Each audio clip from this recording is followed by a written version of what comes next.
Size के monster को देखेंगे जो पानी से निकलकर इंसानी जान का दुश्मन बन रहा है और हर तरफ तबाही मचा रहा होता है। इंसानों के लिए ये सब कुछ होना एक बहुत बड़ी सजा है। मूवी स्टार्ट होती है और हमें रात का एक खूबसूरत सीन दिखाया जाता है। वहाँ पर बाई नाम का एक लड़का जो कि इस मूवी का मेन कैरेक्टर भी है, वो एक लड़की का पीछा करते हुए एक बहुत ही बड़े डोर तक पहुँचता है। जब वो दरवाजे की दूसरी साइड पर जाता है तो वहाँ पर जाते ही उसे एक खूबसूरत गार्डन और एक खूबसूरत रिवर नजर आता है और देखते ही देखते वो लड़की उस दरिया में जंप कर देती है जिसका बाई पीछा कर रहा था। बाई भी उस लड़की को पकड़ना चाहता था, इसलिए वो उसके पीछे जंप कर देता है। जैसे ही वो दोनों तैरते तैरते दरिया के दूसरी पार पहुंचते हैं तो वहाँ पर आसमान से बहुत ही जोर से बिजली आकर गिरती है जो उस लड़की के कंधे से टकराती है और यही नहीं, वहाँ की जमीन भी मेल्ट हो जाती है और वो उस लड़की को अपने अंदर खींच रही थी। बाई के देखते ही देखते वो लड़की जमीन में दफन होकर मर जाती है। यहाँ पर हमें पता चलता है अभी तक जो हमने सब कुछ देखा था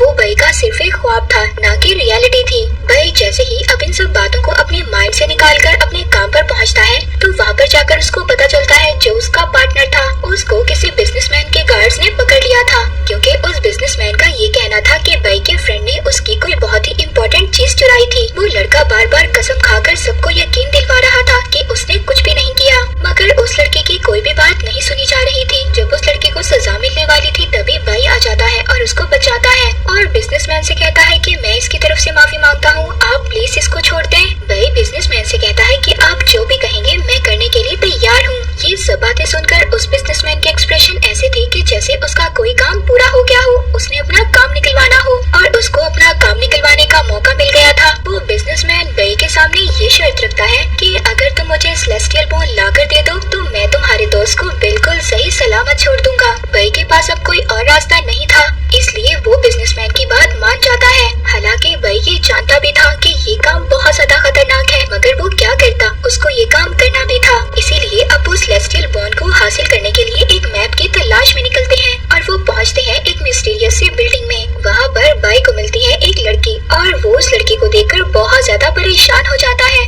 ये लड़की बिल्कुल उसी लड़की की हमशक्ल थी जो अक्सर बाई के ख्वाब में आया करती थी। इस लड़की का नाम शर्ली था। उनको मैप देने के लिए तैयार तो हो जाती है, मगर यहाँ पर वो एक शर्त रखती है कि वो पूरे प्लान में शर्ली को अपने साथ रखेंगे। जिसके बाद अब हम उन लोगों को सफर पर देखते हैं। वो एक बोट पर सफर कर रहे थे और उनकी बोट में एक बहुत ही मिस्टीरियस सा आदमी था। वो आदमी उनको ऐसे प्रिटेंड करवा रहा था कि जैसे वो उन लोगों के सफर का मकसद और उन लोगों को पहले से ही जानता हो। अब वो लोग बिल्कुल सही डायरेक्शन पर जा रहे थे, पर अचानक से जब वो नदी के बिल्कुल दरमियान में आ गए थे तो शर्ली का कंपास काम करना बंद कर देता है और साथ ही उनकी बोट भी बहुत तेजी से हिलने लगती है। बाई और शर्ली को ये बात पता चल गई थी कि यहाँ पर कोई ना कोई बहुत बड़ा मॉन्स्टर है। बोट के फ्रंट पर खड़े होकर पानी के ऊपर देखने लगते हैं। पहले तो उनको कुछ भी नजर नहीं आता, पर अचानक से एक बहुत बड़ा मॉन्स्टर उनकी बोट पर अटैक कर देता है, जिसकी वजह से उनकी बोट टूट जाती है। पानी में गिरने ही वाली थी, पर यहाँ पर बाई उसको बचा लेता है। इसके बाद वहाँ पर बाई के सभी फ्रेंड्स इकट्ठे हो जाते हैं उस मॉन्स्टर से लड़ने के लिए। बाई को यहाँ पर एक आइडिया आता है। वो बोट का सेफ क्लॉथ उतार कर उसको एक ट्रैप में चेंज कर देता है ताकि वो इस ट्रैप में उस मॉन्स्टर को कैद कर सके। वो मॉन्स्टर जैसे ही इनकी बोट पर जंप करता है, बाई उसको अपने बनाए हुए ट्रैप में फंसा तो लेता है, लेकिन उस मॉन्स्टर ने एक ही झटके में उस ट्रैप को तोड़ दिया था। अब मॉन्स्टर को बहुत ज्यादा गुस्सा आ गया था, जिसकी वजह से मॉन्स्टर ने बोट पर तोड़ फोड़ शुरू कर दी थी और वहाँ पर अब वो सबको खाने ही वाला था। तभी यहाँ पर एंट्री लेता है वही मिस्टीरियस आदमी जिसको हमने इनकी बोट के सफर पर स्टार्ट में देखा था। वो अपने इलेक्ट्रिक वेपन से मॉन्स्टर पर अटैक करता है। उस मॉन्स्टर को बहुत ज्यादा दर्द हो रहा था और आखिरकार वो मॉन्स्टर उनकी बोट छोड़कर वहाँ से चला गया था।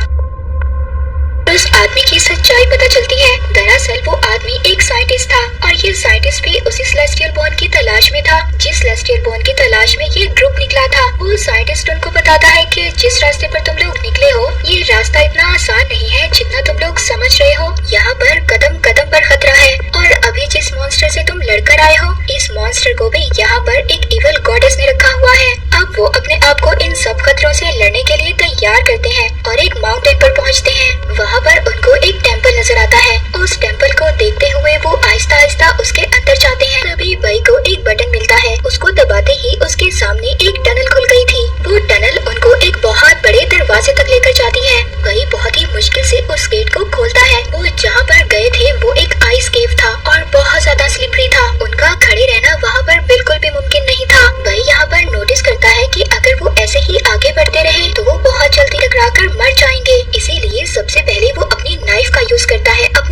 को स्टेबल करता है और फिर अपनी फ्रेंड शर्ली को बचाता है। दूसरी तरफ बई के फ्रेंड्स भी उस तक टकराने वाले थे। अब बई यहाँ पर ये करता है कि वो शर्ली को अपने दूसरे फ्रेंड्स पर धक्का देता है। तभी वहाँ पर वो सभी एक टनल में गिर जाते हैं और अब वो एक नई केव में पहुँच गए थे। पर बई यहाँ पर खतरे में था, मगर शर्ली अपना हुक डालकर बई को भी दूसरी केव तक ले आती है। शर्ली ये बात नोटिस करती है कि उनके इर्द गिर्द कोई है और यहाँ पर अचानक से शेडोज के अंदर से बहुत सारी आईज ओपन होती हैं। ये देखने में बहुत खौफनाक था। दरअसल ये सारी आईज वुल्फ भेड़ियों की आईज थी और यहाँ पर भूखे भेड़िए उन पर अटैक करने के लिए तैयार थे। अब इससे पहले ये लोग किसी एंट्रेंस को ओपन करते या वहाँ तक पहुँच पाते, तभी वहाँ पर सभी भेड़िए इन पर अटैक कर देते हैं। ये सारा ग्रुप उन भेड़ियों से मिलकर लड़ता है। ये अपनी तलवारों से उन भेड़ियों को दूर कर रहे थे और तभी भाई यहाँ पर कुछ लाइट्स ऑन करता है। ये भेड़िए लाइट से दूर भागते हैं। तभी भाई ये डिसाइड करता है कि वो यहाँ पर जितने भी भेड़िए हैं सभी को लाइट दिखाकर सबको दूर रखेगा और बाकी जो लोग हैं वो इस बात का फायदा उठाएंगे।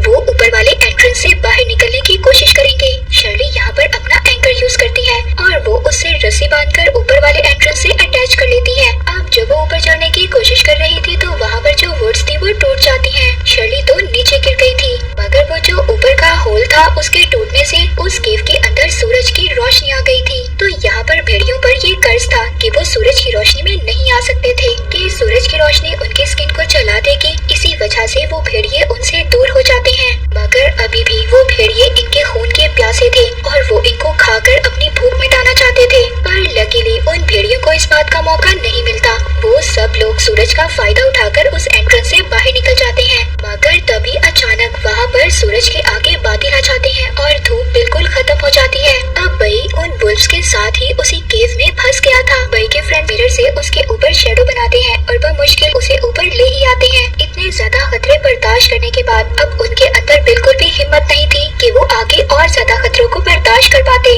इसीलिए अब वो सारे के सारे लोग सेलेस्टियल बोन को लिए बगैर ही वापस आ जाते हैं। जब वो लोग शहर वापस आ गए थे, शर्ली अपने फ्रेंड बई की बैंडेज कर रही थी। तभी नजर आता है कि जैसा निशान उसकी बैग पर था बिल्कुल वैसा सेम निशान बई की भी बैग पर था। शर्ली अपनी सारी टीम को इकट्ठा करती है और उस निशान के बारे में सबको बताती है। वो निशान कोई आम निशान नहीं था बल्कि वो एक कर्ज था। अब शर्ली यहाँ पर उस मार्क की कहानी बताती है। यहीं से इस मूवी की स्टोरी पास्ट में जाती है। कुछ टाइम पहले की बात है। हमारे जो बड़े थे वो एक डेजर्ट से गुजर रहे थे और गलती से वो लोग एक इवल गॉडेस के केव में चले गए थे, जहाँ पर एक इवल गॉडेस कई सालों से आराम कर रही थी। उनके आते ही उस इवल गॉडेस को बहुत ज्यादा गुस्सा आ गया था, इसीलिए वो सभी मॉन्स्टर से उन पर अटैक करवा देती है और उस अटैक की वजह से ही ये कर्ज मार्क उनको मिल जाता है। इसका मतलब ये था कि जिन लोगों को भी ये कर्ज मार्क मिला था वो लोग 50 साल की उम्र से पहले मर जाएंगे और यही कर्ज आगे उनके बच्चों पर भी ट्रांसफर होगा। इसीलिए अब ये सभी लोग स्टोरी सुनकर बहुत ज्यादा परेशान हो गए थे।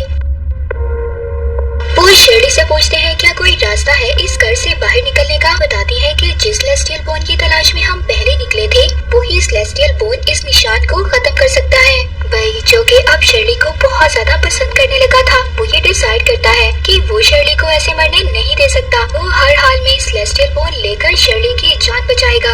अब इस काम में उसके सभी ग्रुप के लोग भी उसकी हेल्प करने के लिए तैयार थे। अब वो पहुँचते हैं दोबारा उसी केव के अंदर जहाँ पर बहुत सारे भेड़िए थे। वो उस केव की कंडीशन को बहुत अच्छे तरीके से जान गए थे, इसीलिए अब वो लोग पूरी तैयारी के साथ आए थे। वो लोग एक मैकेनिज्म की हेल्प से 30 मिनट तक उस केव को रोशन रखने का इंतजाम करते हैं ताकि इन 30 मिनट के अंदर वो भेड़िए इन पर अटैक ना करें और ये 30 मिनट के अंदर अपना रास्ता कंप्लीट कर लें कि सेलेस्टियल बोन हासिल कर ये वहाँ से बाहर निकल जाएं। लेकिन अगर वो ऐसा नहीं कर पाए तो वो लोग इस केव के अंदर ही फंस जाएंगे। वो लोग उस केव के अंदर जाने के बाद जैसे तैसे कर दूसरी केव को भी खोल लेते हैं। वो एंट्रेंस खुलती है एक टेम्पल की सूरत में जो दिखने में बहुत ज्यादा ओल्ड मगर एडवांस टेम्पल था। अब बई जाते ही वहाँ पर जैसे ही लाइट ऑन करता है चेन रिएक्शन की मदद से पूरा का पूरा टेम्पल रोशन हो जाता है और वो लोग बहुत ही ध्यान से आगे बढ़ रहे थे। तभी बई का अपना ही पाँव एक ट्रिगर पर रखा जाता है। बई का पाँव उस ट्रिगर पर रखते ही तो वो टेम्पल बहुत ही जोर जोर से हिलने लगता है और फिर अजीब अजीब किस्म के वेपन्स उन पर अटैक करते हैं।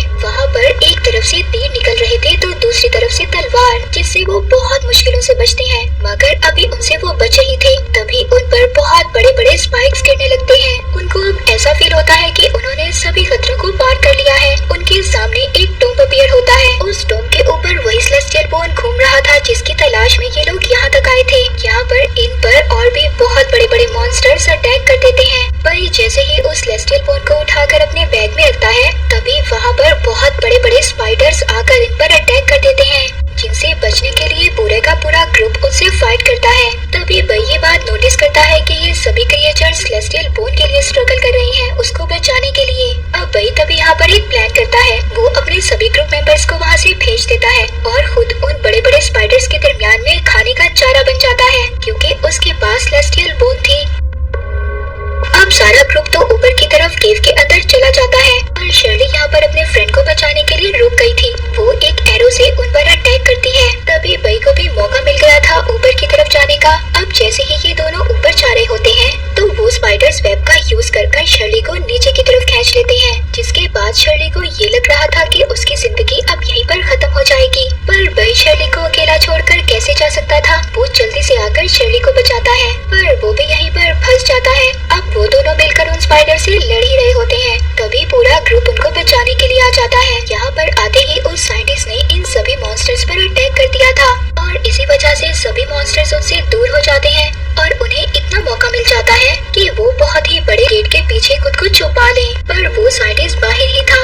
वो सभी स्पाइडर से लड़ भी रहा था और अपनी बॉटल से गैसोलीन भी उन पर डाल रहा था। वो साइंटिस्ट ये काम कर वापस आ जाता है। तभी बई वहाँ पर अपना जला हुआ लाइटर फेंक कर आग लगा देता है। जैसे कि हमने पहले देखा था कि एक लाइट ऑन करने से पूरा का पूरा टेम्पल रोशन हो गया था, तो इसका मतलब ये था कि इस टेम्पल में चेन रिएक्शन हो रहा था। तो अब यहाँ पर थोड़ी सी आग लगाने से पूरा का पूरा टेम्पल ब्लास्ट हो जाता है। ब्लास्ट होने की वजह से वहाँ पर बहुत ज्यादा आग लग गई थी और अब ऑक्सीजन लेवल भी खत्म हो रहा था, जिसका सिंपली मतलब ये था कि यहाँ पर जितने भी लोग फंसे हुए थे सभी मर जाएंगे। तभी जब इन सब लोगों को ये पता चलता है कि ये लोग अब नहीं बचेंगे तो सभी लोग वहाँ पर अपने हाथों को एक दूसरे से बांध लेते हैं जैसे कि वो एक यूनिटी शो कर रहे हो। और जैसे ही ये करते हैं तभी शर्ली का कंपास दोबारा से काम करना छोड़ देता है, जिसे ये सभी लोग देखकर बहुत ज्यादा हैरान हो गए थे क्योंकि जब पहली मर्तबा शर्ली का कंपास काम करना बंद किया था तो उनके ऊपर सबसे पहले रिवर मॉन्स्टर ने अटैक किया था। और तभी उन्हें ये बात पता चलती है कि ये टेम्पल रिवर के बिल्कुल दरमियान में था और इनके आसपास वही रिवर मॉन्स्टर भी है। और इनकी सोच के मुताबिक बिल्कुल ऐसा ही होता है। वो मॉन्स्टर बिल्कुल इनके करीब था और वो बार बार टेम्पल की दीवार पर हिट कर रहा था और इसी वजह से उस टेम्पल की दीवार टूट जाती है और टेम्पल के अंदर बहुत सारा पानी इकट्ठा हो गया था। और अब रिवर मॉन्स्टर भी इन लोगों को मारने के लिए वहाँ पर आ गया था। वो तैरते हुए उस टेम्पल से निकलने की कोशिश कर रहे थे पर लास्ट में बई बच जाता है। जब वो पीछे देखता है तो उसको रियलाइज होता है कि वो रिवर मॉन्स्टर उसको खाने वाला था। पर यहाँ पर बई की लक अच्छी थी, एक बहुत बड़ा पत्थर उस मॉन्स्टर पर गिर गया था और वो मॉन्स्टर उसी टेम्पल में कैद हो जाता है। वो लोग फाइनली अब पानी के सरफेस तक आ गए थे, यानी कि बई का पूरा ग्रुप उस मिशन में कामयाब हो गया था। सब लोग ट्रेन में बैठकर सफर कर रहे थे वापस अपने घर जाने के लिए। तभी शर्ली बई का शुक्रिया अदा करती है कि उसने बार बार शर्ली की जान बचाई। तभी यहाँ पर बई सबसे कहता है उस इवल गॉडेस ने जिन जिन लोगों को ये कर्ज दिया है, इस सेलेस्टियल बोन की मदद से हम सारे लोगों का कर्ज खत्म